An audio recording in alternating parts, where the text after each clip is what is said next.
Hello everyone. ये anatomy and physiology of the heart topic का last video होगा। इससे पहले दो वीडियो हुए थे, उन दोनों में हमने पहली वीडियो में देखा था ह्यूमन हार्ट के बारे में, पेरिकार्डियम के बारे में, हार्ट वॉल्स की लेयर्स के बारे में, एंडोकार्डियम, एपिकार्डियम, देन मायोकार्डियम, इन सब के बारे में। उसके बाद chambers of heart, valves of heart. ठीक है, सेकंड पार्ट में हमने देखा था conducting system, S A node, A V node, पूरा जो पाथवे उसके बारे में समझा था। देन कार्डिक साइकिल के बारे में देखा था हमने। नाउ ये थर्ड पार्ट है। इस थर्ड पार्ट में हम देखेंगे blood flow through the heart, कैसे हार्ट के थ्रू पूरा ब्लड फ्लो होते हैं, ऑक्सीनेटेड ब्लड, डीऑक्सीनेटेड ब्लड, ये सब हम इस वीडियो में पढ़ेंगे। साथ ही साथ हम हार्ट साउंड्स के बारे में पढ़ेंगे, लब डब के बारे में। देन हम ईसीजी के बारे में देखेंगे, कार्डिक आउटपुट, स्ट्रोक वॉल्यूम, ये सब टॉपिक्स इस वीडियो में कवर करेंगे। Okay, so for the first topic of this video is blood flow through the heart. तो ये एक हार्ट का स्ट्रक्चर है। ठीक है, अब सबसे पहली चीज़ तुम ये ध्यान रखो, कहीं भी तुम किसी और बुक में भी देखोगे ना, तो जहाँ पर भी रेड कलर का साइन है, जो भी रेड वाला पार्ट है, वो होता है ऑक्सीनेटेड ब्लड को डिनोट करता है। ठीक है, ऑक्सीजन का मतलब वहाँ पे पार्शियल प्रेशर ऑफ ऑक्सीजन ज़्यादा होता है। ठीक है, और जो भी ब्लू वाला पार्ट रहता है, ठीक है, जहाँ पर ब्लू कलर का जो भी बना रहेगा, देखो यहाँ पर तो यह कलर है। ठीक है, अगर मान लो यहाँ पर एरोज होती है ब्लू कलर की, तो वो डिनोट करता है डीऑक्सीनेटेड ब्लड को, मतलब यहाँ पर partial pressure of carbon dioxide ज़्यादा होगा। ठीक है, अब इसमें सबसे पहले हम बात करते हैं राइट हार्ट की। तो राइट हार्ट में क्या रहता है, राइट हार्ट में ऑक्सीनेटेड डीऑक्सीनेटेड ब्लड रहता है। ठीक है, लेफ्ट हार्ट में ऑक्सीनेटेड, राइट हार्ट में डीऑक्सीनेटेड। अब हम देखते हैं कि इस पूरी ब्लड का क्या पाथवे और किस तरह से फ्लो करता है। ठीक है, तो सबसे पहले क्या होता है बॉडी में, ये राइट हार्ट की तरफ डीऑक्सीनेटेड ब्लड आएगा। अब सबसे पहले उसमें कौन से चैम्बर में आएगा, राइट एट्रियम में आएगा, आरए में आएगा। ठीक है, आरए में कैसे आएगा, थ्रू एसवीसी और आईवीसी। एसवीसी क्या करता है, it is superior vena cava. SVC जितना भी अपर बॉडी से जो ब्लड आता है डीऑक्सीनेटेड ब्लड, उसको राइट एट्रियम में लाता है। ठीक है, और जो आईवीसी है that is inferior vena cava, जो कि लोअर बॉडी से सारा blood deoxygenated blood right atrium में लेके आते हैं। साथ ही साथ यहाँ पर एक कोरोनरी साइनस भी होता है, वहाँ से भी ब्लड आता है। ठीक है, देन राइट एट्रियम से ब्लड जाता है राइट वेंट्रिकल में। ठीक है, राइट वेंट्रिकल में किसके थ्रू जाएगा, ट्राइकस्पिड वाल्व के थ्रू। ये मैंने फर्स्ट वीडियो में बताया था ये चीज़। ठीक है, इसके बीच में एक वाल्व होता है दैट इज ट्राइकस्पिड वाल्व, उसके थ्रू ब्लड आएगा राइट वेंट्रिकल में। ठीक है, फिर राइट वेंट्रिकल से ब्लड जाएगा पल्मोनरी आर्टरी में। Pulmonary artery, it is arteries. Arteries क्या करती है, वो हार्ट से ब्लड को लेके जाती है। ठीक है, it carries blood away from the heart. Artery से तो अवे फ्रॉम दी हार्ट। ठीक है, ये ब्लड को लेके जाती है हार्ट से, कहाँ लेके जाएगी, अभी डीऑक्सीनेटेड ब्लड है। ठीक है, तो ऑक्सीजनेशन के लिए लंग्स के पास जाता है। तो blood, deoxygenated blood right heart से थ्रू पल्मोनरी आर्टरीज लंग्स पे जाता है फॉर ऑक्सीजनेशन। ठीक है, तो ये तो गया राइट हार्ट का पाथवे। अब ब्लड ऑक्सीजनेशन के लिए कहाँ चला गया, लंग्स के पास। अब लंग्स में क्या होगा, ऑक्सीजनेशन। ठीक है, ऑक्सीजनेशन से वहाँ से क्या आएगा, ऑक्सीनेटेड ब्लड। ठीक है, जिसमें पार्शियल प्रेशर ऑफ ऑक्सीजन ज़्यादा होगा as compare to partial pressure of CO2। अब जो ऑक्सीनेटेड ब्लड है वो आएगा लेफ्ट हार्ट में। अब लेफ्ट हार्ट में कैसे आएगा, यहाँ पर होती है पल्मोनरी वेन्स। 4 पल्मोनरी वेन्स होती है, एक आगे, 2 आगे तरफ, 2 पीछे तरफ। ठीक है, तो लेफ्ट एट्रियम में ब्लड आएगा थ्रू दी पल्मोनरी वेन्स। कौन सा ब्लड होगा, ये होगा ऑक्सीनेटेड ब्लड। अब लेफ्ट एट्रियम में आएगा, लेफ्ट एट्रियम से जाएगा लेफ्ट वेंट्रिकल में, किसके थ्रू जाएगा, माइट्रल वेल्व के थ्रू। इसके बीच में एक वेल्व होता है। ठीक है, फिर लेफ्ट वेंट्रिकल से कैसे जाता है, वो जाता है एओर्टा में जाएगा थ्रू एओर्टिक वेल्व। उसके बीच में एओर्टिक वेल्व होता है। वेल्व मैंने बताया कि वेल्व क्यों होते हैं, सो दैट रिगर्जिटेशन नहीं हो ब्लड का, मतलब बैक फ्लो नहीं हो ब्लड का, दैट्स व्हाई यहाँ पे वेल प्रेजेंट होते हैं। ठीक है, अब एओर्टा में ब्लड क्या, कौन सा ब्लड है, ये ऑक्सीनेटेड ब्लड है। अब ऑक्सीनेटेड ब्लड एओर्टा के थ्रू इसकी ब्रांचेस में जाएगा, और फिर ब्रांचेस, कैपिलरीज, इन सब में जाके पूरी ब्लड में, पूरे बॉडी में सर्कुलेट होगा कौन सा, oxygenated blood.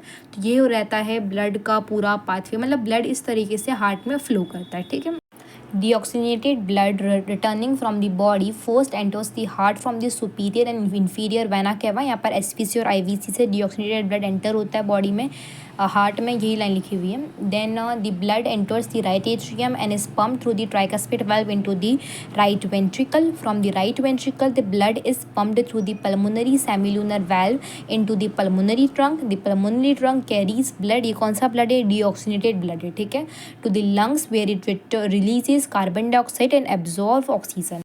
The blood in the lungs return to the heart through the pulmonary veins. ठीक है, ये हार्ट में कहाँ आएगा, लेफ्ट साइड में आ रहा है, लेफ्ट एट्रियम में आएगा। From the pulmonary veins the blood enters the heart again in the left atrium. The left atrium contracts to pump blood through the bicuspid valve, मतलब कि कौन सा, mitral valve, into the left ventricle. The left ventricle pumps blood through the aortic semilunar valve into the aorta.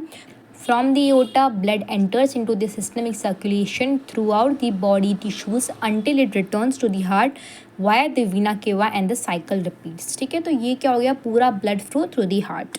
ये भी एक heart blood flow to the heart के structure और diagram दिए रखा है, वही बताया कि यहाँ पर जो रेड वाला एरो है वो ऑक्सीजन रिच ब्लड है, ठीक है, वो कैसे सर्कुलेट हो रहा है। Then oxygen poor blood, that is ये ब्लू वाली जो लाइन्स है वो बताई जा रही है, ठीक है। नेक्स्ट हम बात करते हैं हार्ट साउंड्स के बारे में।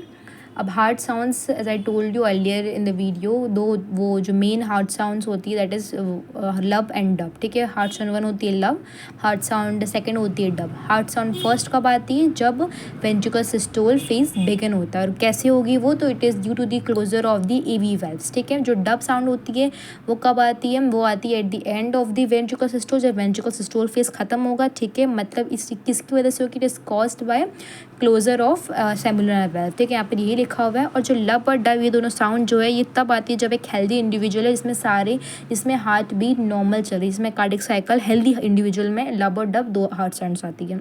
अब इन दोनों के अलावा अगर कोई और एडिशनल साउंड्स आ रही है, जैसे कि लिक्विड रशिंग टाइप की या ग्रगलिंग टाइप से, ये अगर हार्ट साउंड्स आती है, ये बताती है कि कोई ना कोई प्रॉब्लम है, कोई ना कोई डिफेक्ट है हार्ट में। और ये कब ऐसे एक्स्ट्रा हमको साउंड सुनाई देगा, जब भी कोई ASD हो या VSD हो, मतलब कोई भी हार्ट में डिफेक्ट हो, ठीक है। जैसे आर्टियल सेप्टम में कोई डिफेक्ट हो, या फिर वेंट्रिकुलर सेप्टम में डिफेक्ट हो, या मान लो वेल्व में रिगर्जिटेशन हो रहा हो, कोई लीकेज हो, तब कोई एक्स्ट्रा साउंड हमको आती है ड्यूरिंग दी जिस स्टेथोस्कोप से जब हम सुनते हैं साउंड। तो लब डब के अलावा कोई और आ रही है, मतलब कि कोई ना कोई प्रॉब्लम है, कोई ना कोई डिफेक्ट है हार्ट में, हार्ट वॉल्स के अंदर, ठीक है। अब हम पढ़ेंगे ECG के बारे में। ECG के इलेक्ट्रोकार्डियोग्राम, ठीक है। इलेक्ट्रोकार्डियोग्राम क्या होता है, electrocardiogram is basically the graph, ठीक है, जो ग्राफिकल रिप्रेजेंटेशन है उसको हम बोलते हैं इलेक्ट्रोकार्डियोग्राम, ओके। और इलेक्ट्रोकार्डियोग्राफ किसको बोलते हैं, इलेक्ट्रोकार्डियोग्राफ होता है जो मशीन, ठीक है, जो डिवाइस है जिस पे ये इलेक्ट्रिकल एक्टिविटी दिखेगी हार्ट की, उसको बोलते हैं हम इलेक्ट्रोकार्डियोग्राफ, ठीक है।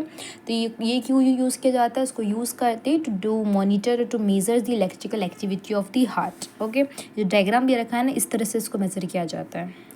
अब आगे हम बात करेंगे नॉर्मल ECG कैसा रहता है, इसमें वेव्स क्या होती है, सेगमेंट क्या होते हैं, कॉम्प्लेक्सेस और ये सब, ठीक है। पर actually this is very detail topic, इसमें हम बहुत लिमिटेड और बहुत बेसिक चीज़ पढ़ेंगे, ठीक है। अब से पहले हम बात करें P वेव की। इसमें P वेव होता है, QRS कॉम्प्लेक्स होता है, T वेव रहता है, ये सब चीज़ें होती है, ठीक है। जो P वेव होता है it represents the arterial depolarisation, ठीक है। इसमें क्या पता चलेगा, आर्टरी का जो एट्रिया जो है, ठीक है, एट्रिया का जो कंट्रैक्शन होता है वो रिप्रेजेंट करता है P वेव, ठीक है।